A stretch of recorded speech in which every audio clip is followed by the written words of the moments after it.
Mental health यानी मानसिक स्वास्थ्य हाल के दिनों में गंभीर मुद्दा बनकर उभरा है। इससे परेशान कई लोगों को ऐसी चुनौतियों का सामना करना पड़ रहा है जिससे उनकी जिंदगी प्रभावित हो रही है। फॉग के मामलों का तेजी से बढ़ना चिंता बढ़ा रहा है। इस बीमारी के मरीज को भ्रम और भूलने के अलावा फैसला न कर पाने की दिक्कत रहती है।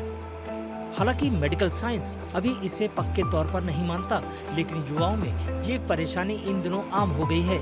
इस बीमारी के मरीज तनाव, सूचनाओं के आदान प्रदान का जिम्मा और मानसिक थकान महसूस करते हैं। इसकी वजह से उनके लिए किसी मुद्दे पर फोकस करना और सही से सोच पाना मुश्किल हो जाता है। Brain fog means brain means mastish and fog means dhund.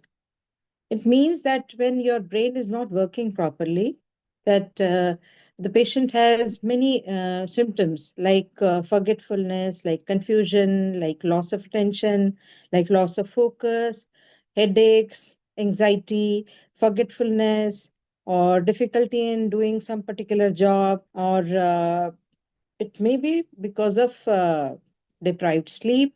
So these symptoms collectively are called as brain fogging. And these are basically decline of cognitive skills. Cognitive skills meaning memory, language, calculation, attention, concentration, consciousness. Brain fog के कई सामान्य लक्षण भी हैं। इनमें नींद की कमी, पुरानी बातों का तनाव, अवसाद, कोरोना जैसी बीमारी दोबारा आने के बारे में बेवजह सोचना और असंतुलित भोजन करना शामिल है। सोशल मीडिया को ज्यादा वक्त देना भी इस बीमारी को बढ़ाता है, क्योंकि तेजी से सूचनाओं का आना और उस पर ध्यान केंद्रित करना ब्रेन फॉग के हालात पैदा करता है। खुद को मल्टीटास्किंग बनाने की जिद पकड़ना, हमेशा सफलता के पीछे दौड़ना और सफल लोगों जैसा लाइफस्टाइल अपनाना ब्रेन फॉग की बड़ी वजहों में शामिल है।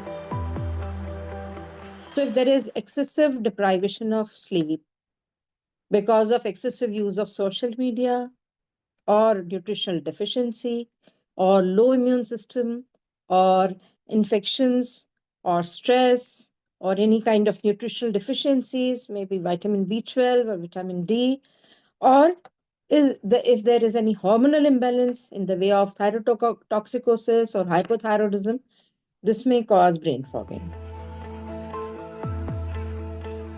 ब्रेन फॉग से निपटने के लिए कई एहतियात बरतने पड़ते हैं, जैसे स्क्रीन टाइम को कम करना और ऑफलाइन रहकर अच्छा वक्त बिताना। माइंडफुलनेस एक्सरसाइज के जरिए ब्रेन फॉग से निजात पाया जा सकता है। थके हुए दिमाग को आराम की दरकार होती है। मानसिक स्पष्टता में सुधार के लिए संतुलित आहार, नियमित और अच्छी नींद भी बहुत जरूरी होती है। We have to understand that if any individual not taking quality sleep, then there will be problem in memory, there will be problem in concentration. So quality sleep before 1 hour of bed, before 1 hour of sleep, we have to stop using any kind of screen. Second, nutritious diet. If any individual consuming junk food excessively, we have to stop consuming them, or we need to decrease them significantly. Physical activity is also a kind of things that can help us to come out from brain fog. Physical activity means you can involve in running, yoga, meditation too, that can help individual. And last but very important, avoiding digital overstimulation. Brain fog तेजी से आम होता जा रहा है। युवा पीढ़ी ज्यादातर वक्त गैजेट्स और इंटरनेट के इस्तेमाल में व्यस्त रहती है। इसकी वजह से दबाव बढ़ रहा है। कोरोना जैसी महामारी ने भी ब्रेन फॉग के मामलों में इजाफा किया है। आज की तेज तर्रार डिजिटल दुनिया में रहने वाले युवाओं की बेहतरी के लिए ब्रेन फॉग को समय से पहचानना बहुत जरूरी है।